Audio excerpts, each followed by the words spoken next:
আগামীকাল সকালে গ্রুপ স্টেজে নিজেদের দ্বিতীয় ম্যাচ খেলতে মাঠে নামবে ৫ বারের বিশ্ব চ্যাম্পিয়ন ব্রাজিল। তাদের প্রতিপক্ষ হাইতি, অনেক দুর্বল একটা দল। ব্রাজিলের খেলোয়াড়দের যে মান, তাদের যে ট্যালেন্ট, তাদের যে ক্যালিবার, তাদের যে ক্ষমতা, সেটার অন্তত 10%ও যদি তারা ঠিকঠাক মতো ইউজ করতে পারে, তাহলে এই দলকে তারা হেসে খেলে হারাতে পারবে, এটা নিয়ে কোনো সন্দেহ নেই।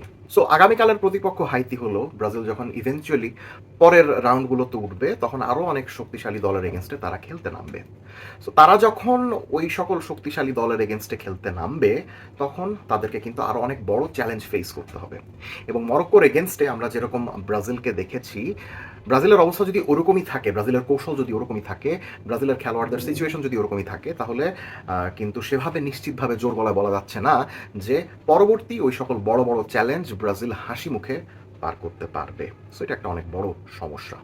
মরক্কোর এগেনস্টে আমরা যেই ফরমেশনে ব্রাজিলের খেলা দেখেছি, সেখানে বেশ কিছু সমস্যা ছিল।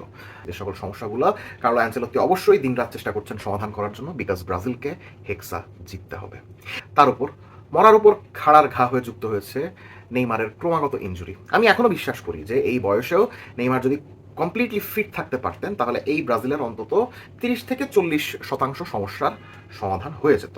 কিন্তু নেইমার দলে আছেন ঠিকই, দলকে ইন্সপায়ার করছেন ঠিকই, কিন্তু তার ফিটনেস এখনো প্রশ্নবিদ্ধ। এই ভিডিওতে আমি একটা পসিবল সলিউশন প্রস্তাব করতে চাই। আমি বলছি না যে ওই সলিউশনটা একদম ফুল প্রুফ, বা ওই সলিউশনটা ইউটিলাইজ করলে ব্রাজিল কমপ্লিটলি হেক্সা জিতে যাবে, আমি এটা এখনোই দাবি করছি না। বাট আমার কাছে মনে হচ্ছে যে ব্রাজিল যদি এই কিছু কিছু কৌশলগত পরিবর্তন নিয়ে আসে, ফরমেশনের ক্ষেত্রে যদি একটু পরিবর্তন নিয়ে আসে, পার্সোনালের ক্ষেত্রে যদি একটু পরিবর্তন নিয়ে আসে, তাহলে হয়তো বা আমরা মরক্কোর এগেনস্টে ব্রাজিল যেভাবে খেলেছে তার থেকে অ্যাটলিস্ট অনেক ভালো একটা পারফরমেন্স ব্রাজিলের কাছ থেকে দেখতে পারবো। এরপরে ম্যাচ জেতা, ট্রফি জেতা, এগুলো তো পরের হিসাব। সো এই পসিবল সলিউশনটা কি? আমি এক্সপেক্ট করছি ব্রাজিল মোটামুটি এরকম 4 ম্যান ব্যাকলাইনের ফরমেশনটা ডিচ করে তারা এরকম 3 ম্যান ব্যাকলাইনে চলে যাবে, যেখানে অফকোর্স গোলকিপারের জায়গা থাকবে অ্যালিসন, তার সামনে থাকবে দুজন নয় বরং 3জন সেন্টার ব্যাক। আমরা সাধারণত দেখে আসি ডান দিকে মার্কিনিওস থাকে, বাম দিকে গ্যাব্রিয়েল মাগালিয়াস থাকেন ব্রাজিলের সেন্টার ব্যাক জুটির মধ্যে। সো এই দুজনের সঙ্গে আমি আরেকজন সেন্টার ব্যাক যুক্ত করতে চাচ্ছি। সেই আরেকজন সেন্টার ব্যাকের জায়গায় আমি নিয়েছি রজার ইবানেসকে। মাঝখানে থাকবেন মার্কিনিওস অ্যাজ আ প্রপার লিবেরো, তিনি প্রপার বক্স ডিফেন্ডিং করবেন, তাকে এর থেকে বেশি আর অন্য কোনো কিছু টেনশন করতে হবে না। মার্কিনিওসের ডান দিকে ইবানেস এবং বাম দিকে গ্যাব্রিয়েল দুজনই প্রপার চ্যানেল ডিফেন্ডারের কাজ করবেন, অর্থাৎ তাদের দুই দিকে যে দুজন উইং ব্যাক থাকবেন, ওই উইং ব্যাক যখন উপরে উঠে যাবেন, তখন এই যে মাঝখানে যে চ্যানেলগুলো ফাঁকা হয়, সেই চ্যানেলগুলো ওনারা ডিফেন্ড করবেন। এখন ইবানেজ যেহেতু রাইট ব্যাকে টুকটাক খেলেন, রাইট সাইডের সেন্টার ব্যাক, তাই এই সকল জোনগুলো ডিফেন্সিভলি সলিডিটি দেওয়ার ক্ষেত্রে তার তেমন সমস্যা হওয়ার কথা না। Same goes for Gabriel. আমরা কিন্তু গ্যাব্রিয়েলের ক্ষেত্রে দেখেছি যে তিনি আর্সেনালে খেলুক বা ব্রাজিলের হয়ে খেলুক, তিনি কিন্তু একটু অ্যাগ্রেসিভ ডিফেন্ডার। ওই অ্যাগ্রেসিভনেসটা কার্লো অ্যানচেলত্তি যদি এই কাজে লাগাইতে পারেন, যে তিনি অ্যাগ্রেসিভলি এই সকল লেফট সাইডেড হাফ স্পেসগুলা, এই চ্যানেলগুলা উনি ডিফেন্ড করবেন, আমার কাছে মনে হয় তাহলে অন্তত কাগজে কলমে এই ইবানেজ, মার্কিনিওস এবং গ্যাব্রিয়েল মাগালিয়াসের এই 3জন সেন্টার ব্যাকের এই কম্বিনেশনটার মধ্যে ভালো করার পটেনশিয়াল রয়েছে। এই 3জনের সামনে প্রপার ডিফেন্সিভ মিডফিল্ডারের ভূমিকায় থাকবেন কাসেমিরো। আমি এখনও কাসেমিরোকেই রাখছি, ফাবিনিওকে না, বিকজ কাসেমিরো যখন ফিট থাকেন তখন তিনি বিশ্বের সেরা defensive midfielder in terms of defending, এটা নিয়ে কোনো সন্দেহ নাই। ম্যাচের মধ্যে কখনো যদি দেখি যে না কাসেমিরো অত ভালো খেলছেন না, সেক্ষেত্রে ফাবিনিও সেম কাজটাই করতে পারেন। বাট এই 3জনের সামনে এই জোনগুলো ল্যাটারালি কভার করবেন কাসেমিরো, তাকে অত বেশি উঠতে হবে না। তার সামনে থাকবেন দুজন সেন্ট্রাল মিডফিল্ডার, ব্রুনো গিমারাইস এবং এডারসন। দুজনের ভূমিকা আমি রাখবো বক্স টু বক্স মিডফিল্ডারের, যেখানে Bruno Guimaraes box to box মিডফিল্ডারের ভূমিকা পালন করলেও অপেক্ষাকৃত অ্যাটাকিং থাকবেন, আক্রমণাত্মক থাকবেন এবং ফরওয়ার্ড লাইনে থাকা খেলোয়াড়দের সাথে কম্বাইন করবেন, ক্রিয়েটিভিটি দেখাবেন তার পাসিং, তার ভিশন এবং তার অ্যাটাকিং মাইন্ডসেটের মাধ্যমে। আর এডারসনও বক্স টু বক্স রোল পালন করবেন, বাট তার ভূমিকাটা অপেক্ষাকৃত ডিফেন্সিভ হবে। তিনি কাসেমিরো এবং ব্রুনোর মাঝখানের এই জায়গাটা সলিডিটি দিবেন। এখন লেফট উইং ব্যাকে আমি রেখেছি ডগলাস সান্টোসকে। ডগলাস সান্টোস একজন প্রথাগত ফুল ব্যাক, তিনি টুকটাক উইং ব্যাকে যে খেলেন নাই ব্যাপারটা সেরকম না, খেলেছেন, কিন্তু গত ম্যাচে আমরা মরক্কোর এগেনস্টে যেভাবে দেখেছিলাম যে ব্রাজিলের পায়ে যখন বল থাকছিল এবং ফরমেশনটা যখন 3-5 হয়ে যাচ্ছিল, তখন সেন্টার ব্যাক ইবানেজ অনেকটা উইং ব্যাকের ভূমিকায় খেলছিলেন।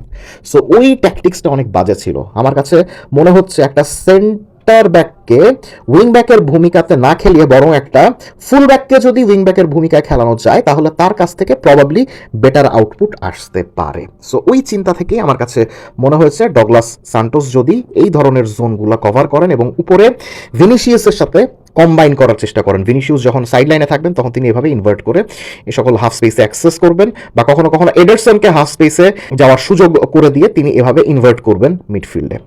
এখন সেম রোলে ডান দিকে থাকবেন রায়ান। এখন এই পজিশনে এই খেলোয়াড়টাকে খেলানো অনেক tricky, because he is basically number 9, যাকে কিনা এখন রাইট উইংয়ে খেলানো হচ্ছে। যেহেতু ব্রাজিলের রাইট সাইডের অবস্থা অনেক খারাপ, সেটা বল ক্যারিংয়ের ক্ষেত্রে হোক, পাসিংয়ের ক্ষেত্রে হোক, ওভারল্যাপিংয়ের ক্ষেত্রে হোক, আন্ডারল্যাপিংয়ের ক্ষেত্রে হোক, ডিফেন্ডিংয়ের ক্ষেত্রে হোক, এই জায়গাটা রায়ান যদি সাইড লাইন বরাবর মেনটেন করতে পারেন, পেছনে যেহেতু ইবানেজ এই সকল চ্যানেল ডিফেন্ডিং করবেন, তাই হয়তোবা তাকে এই জায়গা থেকে নিচের জায়গার ডিফেন্ডিংয়ের প্রতি অত বেশি চিন্তা না করলেও চলবে। কিন্তু তিনি যদি সাইড লাইন বরাবর এইভাবে ওঠানামা করতে থাকেন এবং ওপরে থাকা ফরওয়ার্ডকে যদি উনি বক্সের মধ্যে ঢুকতে সাহায্য করেন, তাহলে আই গেস তাকে সেভাবে ইউজ করা যাইতে পারে। রায়ানের বল ক্যারিং, রায়ানের এক্সপ্লোসিভনেস, রায়ানের ডিরেক্টনেস সব কিছু মিলিয়ে তাকে যদি এইখানে প্রপার ওয়াইড মিডফিল্ডার বা উইং ব্যাকের একটা ভূমিকা দেওয়া যায়, তাহলে হয়তোবা ব্রাজিলের একটা সুবিধাও হতে পারে। এখন আসা যাক ফরওয়ার্ডের ব্যাপারে। ফরওয়ার্ডে আমি রেখেছি ভিনিসিয়াস এবং এনদ্রিককে। আমি রাফিনিয়াকেও রাখিনি, আমি ম্যাথিউস কুনিয়াকেও রাখিনি, আমি ইগোর থিয়াগোকেও আপাতত রাখিনি। কেন আমি এনদ্রিকের সঙ্গে ভিনিসিয়াসকে চাচ্ছি? দেখেন, এনদ্রিক কিন্তু ইগোর থিয়াগোর মতো ফিজিক্যাল নাম্বার 9 না, যে কিনা বক্সের মধ্যে ঢুকা বসে থাকে। সে কিন্তু এ সকল জোন থেকে ডিরেক্টলি ঢুকে গিয়ে এক্সপ্লোসিভনেসের সাহায্যে গোল করে আসতে সাহায্য করে। রিয়াল মাদ্রিদের হয়েও সে যখন খেলেছে আমরা এই জিনিসটা দেখেছি। এই সিজনে সে তো কিছু কিছু ম্যাচে রাইট উইঙ্গারের ভূমিকাতেও কিন্তু খেলেছে। সো এই সকল জোন থেকে ডিরেক্টলি বক্সে ঢুকে যাওয়ার এই ভূমিকাটা তার কাছে কিন্তু অস্বাভাবিক না। অ্যান্ড ভিনিসিয়াসের ক্ষেত্রেও ভিনিসিয়াস কিন্তু তখনই শাইন করে যখন এই লেফট হাফ স্পেস থেকে ডিরেক্টলি বক্সে ঢুকে যায়। এই ফরমেশনে প্রথাগত কোনো নাম্বার 9 সেভাবে থাকবে না হয়তোবা, কিন্তু Vinicius and Endrick will have to work in a tandem. এবং এই দুইজন যখন এখানে চলে আসবে, বক্সে যখন তেমন কেউ থাকবে না, তখন এই যে দুজন বক্স টু বক্স মিডফিল্ডার রয়েছে এডারসন বা ব্রুনো, তারাও গিয়ে কিন্তু উপরে গোল করে আসতে পারে। আমরা জানি ব্রুনো গিমারেস বা এডারসন এই ধরনের বক্স টু বক্স মিডফিল্ডারদের বক্স ক্রাশিং ক্যাপাবিলিটিস কিন্তু রয়েছে। সো ব্রাজিল এই ফরমেশনে এই সকল খেলোয়াড়দেরকে যদি খেলায় তাহলে ওই ব্যাপারটাও কিন্তু ইউজ করতে পারবে। But the main thing is ভিনিসিয়াসের এই সকল জোন থেকে বক্সে ঢুকে যাওয়া, এনদ্রিকের এই সকল জোন থেকে বক্সে ঢুকে যাওয়া, এবং রাইট উইং ব্যাকে কে খেলবেন সেটা বের করা। আমার কাছে মনে হয়েছে রায়ান। আসলে কি, বিশ্বকাপের মতো টুর্নামেন্টে কখনো কখনো you need to use all your powers. গত বিশ্বকাপে আর্জেন্টিনার কথাই চিন্তা করুন। ফার্স্ট ম্যাচে যখন সৌদির এগেন্স্টে তারা হারলো, তখন কোচ লিওনেল স্ক্যালোনি বুঝতে পেরেছিলেন there is something wrong in his starting line up, যে কারণে তিনি আস্তে আস্তে এনজো ফার্নান্দেজ এবং অ্যালেক্সিস ম্যাকঅ্যালিস্টারকে মিডফিল্ডে রিইন্টিগ্রেট করেছিলেন। যে দুজন মিডফিল্ডার বিশ্বকাপের আগেও আর্জেন্টিনার হয়ে স্টার্ট করবেন কিনা এ ব্যাপারে কেউ শিওর ছিলেন না।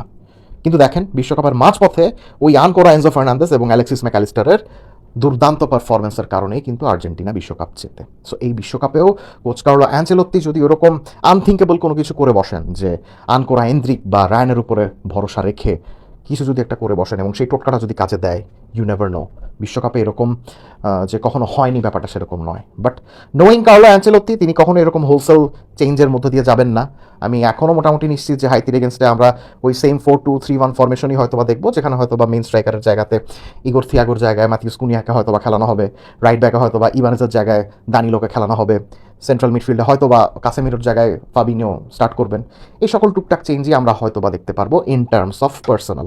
বাট ফরমেশনের ক্ষেত্রে আমার মনে হয় না কার্লো অ্যাঞ্চেলোত্তি 4-ম্যান ব্যাকলাইন ডিচ করে 3-ম্যান ব্যাকলাইনে চলে যাবেন। যদিও আমার কাছে মনে হচ্ছে 3-ম্যান ব্যাকলাইনে ব্রাজিল কিন্তু চাইলে একটু হলেও যাইতে পারে। আবার দেখেন, এই যে ফরমেশনটা আপনাদেরকে দেখাইলাম আমি এতক্ষণ, মিডফিল্ডে আমি 3 জনকে রাখছি, বিকজ ব্রাজিলের মিডফিল্ড কন্ট্রোল করতে অনেক বেশি সমস্যা হচ্ছে যেহেতু। আবার এই ফরমেশন দিয়ে ম্যাচ শুরু করার পরে ব্রাজিল যদি ম্যাচে এগিয়ে যায় বা যদি একটা সুবিধাজনক অবস্থা থাকে, তাহলে কিন্তু ব্রাজিল একজন মিডফিল্ডারকে নামিয়ে ইগোর থিয়াগোকে কিন্তু নামাইতে পারে as a main focal point number 9। সেক্ষেত্রে ভিনিসিয়াস তার পছন্দের লেফট উইং বা লেফট ফরওয়ার্ডের এই রোলটা খেলতে পারবেন, আর এন্দ্রিক তো লিওন তো দেখিয়েছেনই যে এই ধরনের রোলও তিনি খেলতে পারবেন। তখন এই দুজনের সামনে একটা প্রপার নাম্বার 9 থাকলে ব্রাজিল এই ফরমেশনেও কিন্তু তখন একটা চেষ্টা করে দেখতে পারে। কমেন্ট সেকশনে জানিয়ে দিবেন যে আপনি ব্রাজিলের এই দলের মধ্যে কি কি চেঞ্জ চান